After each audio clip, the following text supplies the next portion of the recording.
It makes me think of Batman Luchador, which I never knew was everything I wanted.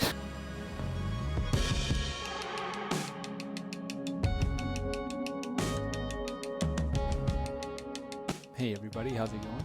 This is Justin with the Millennial Mixtape, and today I'm back with an album review. Now we'll be taking a look at the latest LP from Chicano Batman. Great name, called Invisible People. Now this is a short one, so this entire album comes in at 39 minutes. It's only 12 tracks. It's very similar to Thundercats. It is what it is in terms of length and a little bit style-wise, which I'll talk about here in just a minute. Now I have my review of Thundercats, It Is What It Is, that I will link to above. And if you remember from that review, if you've already seen it, you know that that entire album is only 37 minutes, so a couple minutes shorter. So each of these albums, if you're on your regular commute, you could probably listen to at least once all the way through and then have the album start back over before you find your parking spot. If you're not an essential worker, I hope you're able to stay home. But if you're not able to stay home, I hope that you are being safe and taking care of yourself and those around you. So this album is very eclectic in terms of influence and inspiration, but not so much in sound, which I'll talk about again in a moment. So just within this album, there are elements of funk, of course. There's tropicalia, there's a little bit of psychedelia, indie, soul. I mean, this entire album is a ride. It's kind of all over the place, but they do, in my opinion, a really good job of forming a succinct Chicano Batman sound that is found both here and in their previous works, previous recordings. Okay, so first off, let's talk about the name. I love the name, right? So initially, this is the most ear-grabbing thing about the band. It makes you kind of curious about what kind of sound they have going on. Personally, I love it.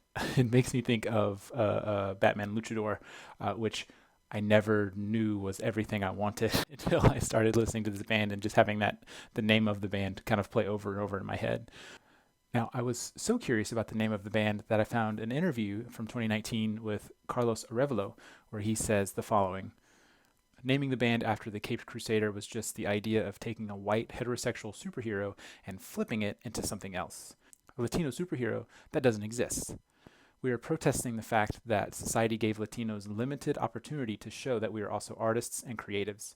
If the status quo wasn't going to represent us, then we needed to create our own representation. We decided to take a pop culture reference and flip it, so the name is a social critique on that.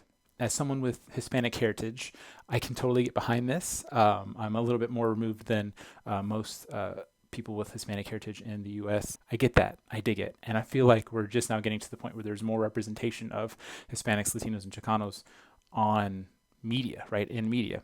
And for my friends that know me in real life, I bet you were wondering how long it would take me to pull out that card about being of Hispanic descent. Well, there you go. 23 videos. We made it. For me, lyrically, this album is almost prog-like. Each song can stand on its own, and a couple feel thematically interconnected. It makes me long for a full-length concept album when it works well, and it does work well in a couple of songs. In particular, two of my favorites, Invisible People, which is the name of the album itself, and Manuel's Story, could tell this wonderfully poignant story of, a man who had to run away. In Manuel's Story, talks about a man who ran away from the cartel.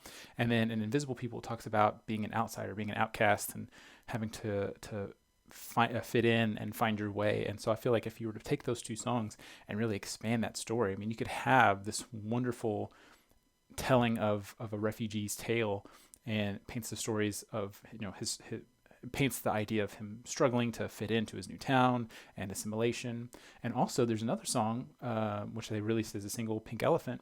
If you were to reverse the order of the songs a little bit, or reorder the songs a little bit, you had Manuel's Story, Pink Elephant, and Invisible People. I mean, you could almost have like a failed relationship in between there. And so like it could work so well.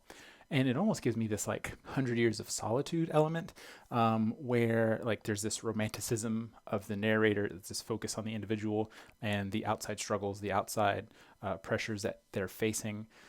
It's like an examination of existence, but from the viewpoint of an underdog. There's suffering there. There's internal, external solitude. Like, I would love for them to tap into that some more. Like, to me, like if they could like with their sound, their innovative sound and flavors that they have, and take that kind of content, like I would be all over that. Like I would tap dance to it. Like I'm so excited about the idea of that. I think that would just be a stellar album. Like, could someone please give me this conceptual and anthological Gabriel Garcia Marquez album? Like, right? Like, please, like, do that, somebody. you know. So ultimately, I guess that's what this review is all about. Is I'm putting that out into the world for someone to give me that. I'll take Love in the Time of Cholera if I have to, right? Like, make an album about that. Sure, why not? And though I feel that most people know what they're getting into when they put on a Chicano Batman album, there's still some surprises to be had. But either fortunately or unfortunately for this album, it doesn't come until later in the track listings. So in particular, the song Polymetronomic Harmony, like, it's different, and it provides enough variance where there hadn't previously been on the album. But again, it comes much later. Like, it's just funk, funk, funk, funk, funk, funk, funk. And now we get to something a little different. So with that song, there's an acoustic guitar lead that is really prevalent throughout. And then you have like this synthwave backing track that follows. And it's really good, and it's really different. And I wish that it almost came as a palate cleanser a little bit earlier in the album. Then there's also, immediately following that, is a meter shifting song called The Way.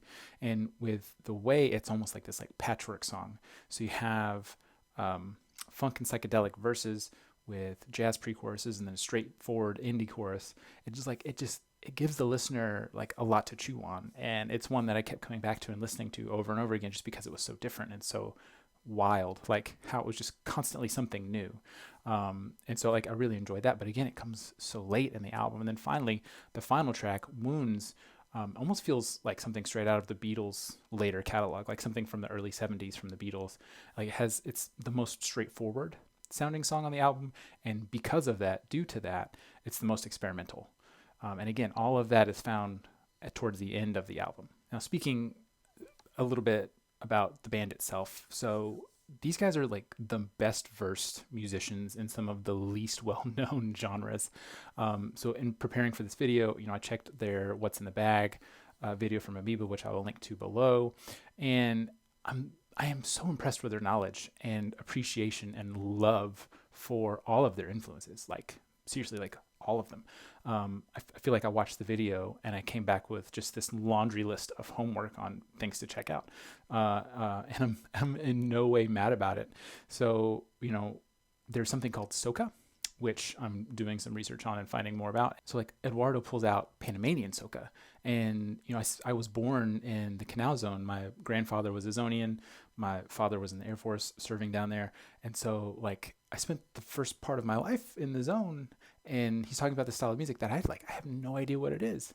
And so now, like I've got all this homework, like I'm like excited about what to listen to next, right? Like, let's get weird. What is soca, right? Like, what is tropicalia? Like, let me go see what this is about. So these guys like really know their craft, and that is so admirable and so evident in their music. All right, so let's talk Verdict. This album is almost a blink and you'll miss it LP, like just because of the length and how similarly dressed each of the songs are. It's funk, it's soul, it's psychedelia, it's indie. It's like, if you think the Flaming Lips meets Cafe Tacuba meets Zappa meets Curtis Mayfield, like all of that's in there, and it's so weird, but at the same time straightforward and familiar, right? Like if you listen to it, like you'll kind of see what I'm talking about. But like I feel like for the average listener, you'll either love it or hate it, and very little kind of in between on there, and very little middle ground there. Like for me, like I lean towards the hot side. Like I like it. I do. And it's something that grows on you with more listens. But, just as a whole for this album and its efforts, I'm going to give it a 4 out of 5. Not that that means anything. That's an arbitrary number that some internet stranger came up with and labeled on this album, this thing that people have worked on for years. But there's not enough variance within the tracks themselves. But the more you listen to it, the more it grows on you, and the more you appreciate the time and effort and homework that these guys have done. I mean, this is their third or fourth studio LP, and I mean, like they're drawing on a lot, and it's all there. Like it's all there. So that's just so cool to me. And so the 4 out of 5 is less about what this album is on its own and more about what these artists have done to get here as far as musically and sonically, like the textures and flavors that they've incorporated and fused into what is their sound.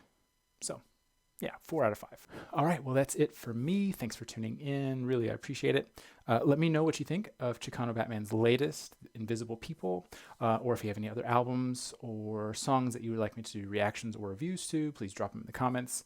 I respond to all of them. And if you like the content I'm putting out, be sure to like the video.